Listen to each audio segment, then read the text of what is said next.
समझ पाए। तो कहता है, मैं स्तुति करता हूं, इसमें कोई शक नहीं, परमेश्वर ने उसके विषय में भी, दाऊद के विषय में गवाही दी। वाह, कितना सुंदर। कहता है दाऊद उसको अपने मन के अनुसार व्यक्ति था। परमेश्वर ने कहा दाऊद मेरे मन के अनुसार व्यक्ति मुझे मिल गया। दाऊद मेरे मन के, प्रभु ने उसके विषय में गवाही दी। दाऊद मुझे मन के, क्यों मन के अनुसार था? क्योंकि वो सुबह उठते ही परमेश्वर की स्तुति आराधना, प्रभु को आनंदित करता था और प्रभु उसका सहायक बन जाता था। इसलिए प्रभु ने कहा दाऊद मुझे मेरे मन के अनुसार मिल गया है। कोई उठना चाहता है, उपयोग होना चाहता है, दाऊद की तरह सुबह उठते ही, रात को जागते जाग के प्रभु को आनंदित करो, उसको अपना सहायक बना लो। सेना को यहोवा हमारे अंग संग है, याकूब का परमेश्वर मेरा ऊंचा गढ़ है, मैं क्यों डरा जब परमेश्वर मेरे नाल है। तो नियमित समय ठहरा लो, हालेलुया।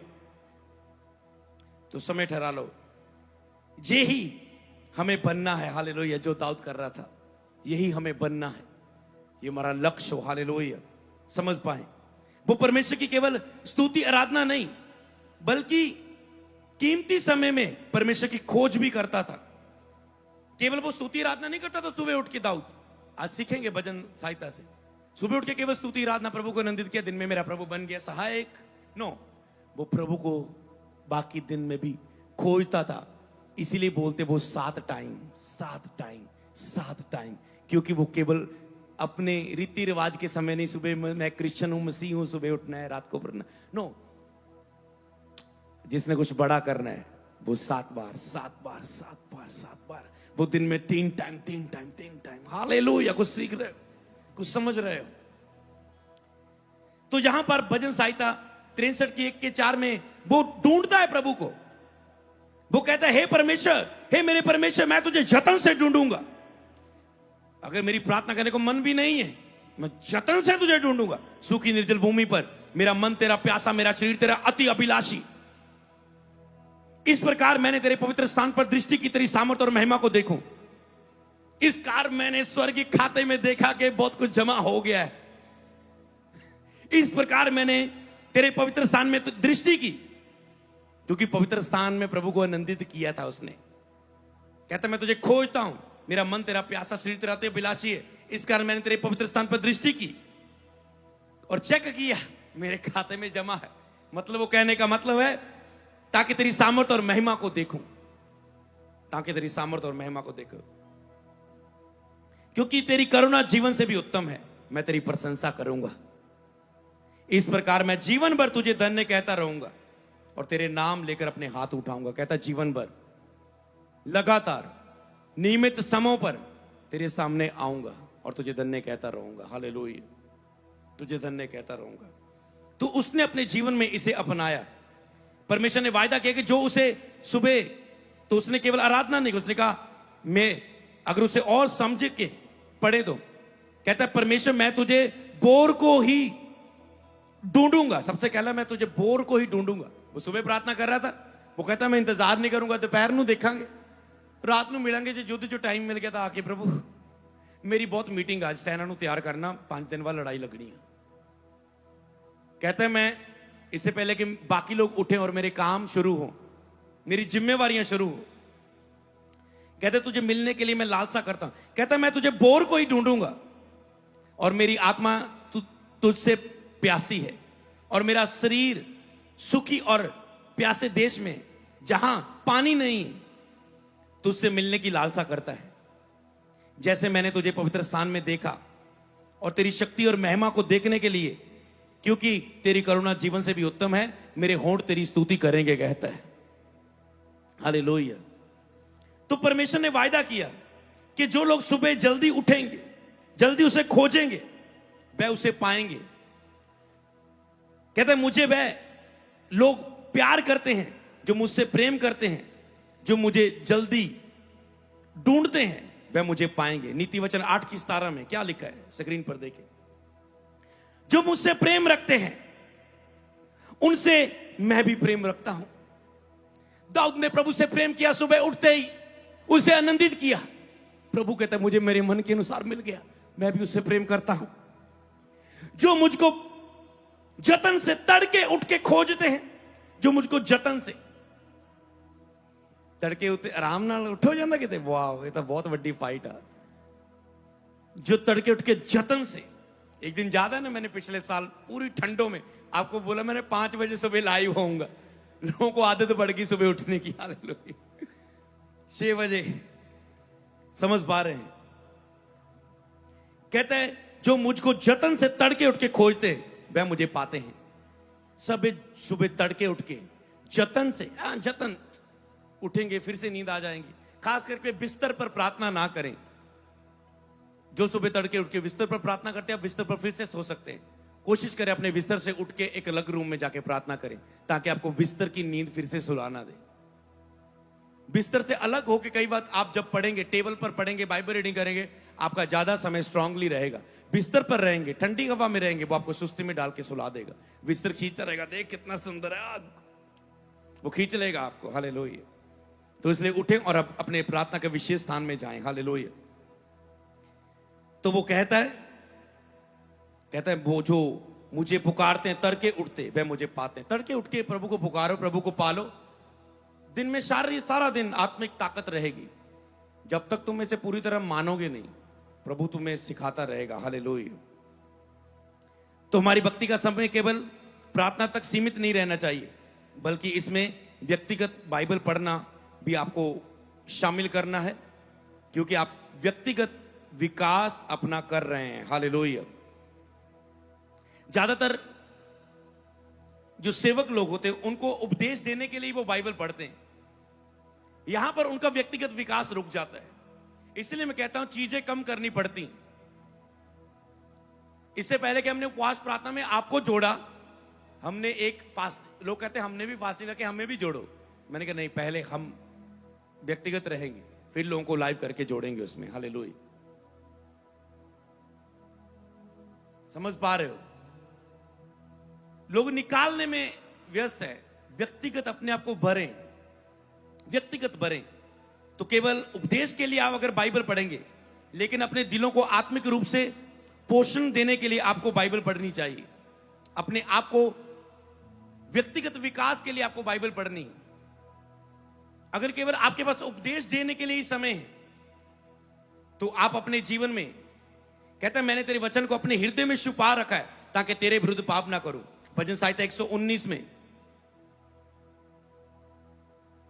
इससे पहले कि यशाया 26:9 में क्या लिखा है? कहता है रात के समय मैं जी से तेरी लालसा करता हूं और मेरा संपूर्ण मन जतन के साथ तुझे ढूंढता है। रात ਨੂੰ जी लगा के कहता मैं तेरी लालसा करता हूं, संपूर्ण मन से जतन के साथ तुझे ढूंढता हूं, क्योंकि जब तेरा न्याय पृथ्वी पर प्रकट होता है तब जगत के रहने वाले धर्म को सीखते हैं। इसलिए कहता है मैं रात को भी लालसा करता हूं, यशाया 26:9 में कहता है। तो भजन संहिता 119:11 में, मैंने तेरे वचन को अपने हृदय में रख छोड़ा कि तेरे विरुद्ध पाप ना करूं। कहता है मैंने हृदय में तेरे वचन को रखा है।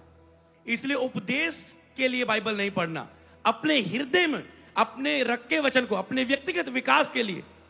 कि आप कहीं वचन के बिना, जब आप लगातार बाइबल नहीं पढ़ते, कहीं ना कहीं आप वचन को तोड़ रहे होते, जो आपकी सामर्थ्य को कम करता है। जब बाइबल को आप पढ़ते हैं, प्रभु आपकी बातें करता रहता है, ये चीज सेट कर, ये सेट कर। वो शीशे की तरह है, वो आपको बताता है यहां दाग है, यहां दाग है, यहां दाग है, यहां देख, अपने आप को देख। दर्पण की तरह बाइबल में आप अपने आप को देखते हैं। अगर बाइबल अपने लिए नहीं उठाएंगे तो आप अपने लिए नहीं देख पाएंगे। आप बाइबल को उठाएंगे, आप पढ़ेंगे लोगों को ये करना चाहिए, लोगों को ये करना चाहिए, लोगों को ये करना चाहिए। प्रभु कहता है चुप, पहले सुन तुझे क्या करना चाहिए, हालेलुया। पहले तुझे क्या करना चाहिए, हालेलुया। तो कहता है मैं तेरी 11 आयत में, मैं तेरी चेतावनियों से सदा के लिए अपना निज भाग कर लिया है, क्योंकि वह मेरे हृदय को हर्षित का कारण है। मैंने तेरी चेतावनियों को, तेरे वचनों को निज भाग कर लिया, अपने जीवन का खास हिस्सा, क्योंकि मेरे हृदय के लिए वो आनंद का कारण है। मैंने अपने मन को इस बात पर लगाया है, 12 आयत में, कि अंत तक तेरी विधियों पर सदा चलता रहूं। अंत तक तेरी विधियों पर, कहता मैं सदा चलता रहूं। मैंने अपने मन को इस बात पर लगाया है, लगा नहीं है, लगाया है, क्योंकि मैं तुझसे प्रेम करता हूं, ताकि जीवन भर तेरी विधियों पर चलता रहूं। और तेरी बातों के खुलने से, कहता है प्रकाश होता है और बोले लोग समझ पाते हैं। तेरी बातें खुलने से, कहता है प्रकाश होता है और बोले लोग समझ पाते हैं कहता है। बोले लोग समझ पाते हैं, तेरी बातें खुलने से प्रकाश होता है और बोले लोग समझ पाते हैं। उसे समझ को कहता है, फिर वो ग्रहण करते हैं। तो कहता है मैंने तेरे वचनों का प्रकाश मेरे लिए ज्योति है, वो मुझे ज्योति देता है। साधारण लोगों को वो समझ प्रदान करता है, जो साधारण लोग हैं। अगर आपको लग रहा है प्रभु मैं साधारण हूं, मैं तेरे बिना कुछ भी नहीं, मैं तेरा वचन पढ़ूंगा, क्योंकि ये मुझे साधारण नहीं रहने देगा, ये मुझे समझ प्रदान करता है। अगर आपको लग रहा है मैं साधारण हूं, मैं ज्यादा पढ़ा लिखा पास्टर नहीं, ज्यादा मैं सिखाने में निपुण नहीं, मैं साधारण हूं, तो कहता है तेरे वचन का प्रकाश ज्योति देता है, जिस साधारण लोगों को समझ प्रदान करता है, बुद्धिमान बना देता है। तो वचन उठाएं। मैं आपको पता ही है ना मैं कैसा हूं। कई बार जब मैं बड़े लोगों के बीच में बैठता हूं, बड़ी बड़ी देशों में जाता हूं, लोग हैरान होते हैं, अरे हम इतने पढ़े लिखे, इतना कुछ किए, इतना सीखा है, हमारे पास इतनी टेक्नोलॉजी तरीके, हम उपयोग नहीं हो रहे यार, ऐसे इस बंदे को कैसे उपयोग कर रहा है प्रभु। ये सीक्रेट है, मैंने इसको पकड़ लिया था। हालेलुया। ये मुझे साधारण व्यक्ति को समझ प्रदान करता है और मुझे ताकतवर बनाता है। हालेलुया। यदि हम उसे अवसर दें तो परमेश्वर हमें पवित्र शास्त्र से बात कर सकता है। अवसर तो दे उसे, तो परमेश्वर अपने शास्त्र से आपसे बात कर सकता है आपके हर हालात के लिए। सुबह का समय हमारे मन को दिन के संघर्षों से मुक्त कर देता है। फिर अगर आप वचन को भी साथ में उठाएं, दिन के जो भी संघर्ष है, सुबह का समय आपको मुक्त कर देता है। दिन में जो आप संघर्ष लेने वाले हो, पत्नी से लड़ाई होने वाली, बच्चे तंग करने वाले, कोई आपका विरोध करने वाला है, कोई फोन आने वाला है, कोई आपको तंग करने वाला है, तो सारे संघर्ष फिर कहते रहे, ओ मेरा आज फिर लोन वाला आ गया, आज मेरा किस्त वाला फिर आ गया। बेटा बाहर जाके बोल डैडी करे है नहीं, फिर एक झूठ बोलोगे, फिर अगला झूठ बोलोगे, फिर अगला झूठ बोलोगे, पता चल गया तो प्रभु के नाम की निंदा होगी। मैं सुना तुम प्रभु वाले हो, सही निंदा डिले लगती है गल, समझ पा रहे हो? तो इसीलिए आप इस चीजों को ध्यान में रखें। हालेलुया। तो फिर पवित्र वचन से आने वाला मार्गदर्शन और शिक्षा प्राप्त करने से आपको करना है, पवित्र वचन से जो आपको मार्गदर्शन मिले उसी में चलें, जो आपको शिक्षा मिले उसे प्राप्त करें।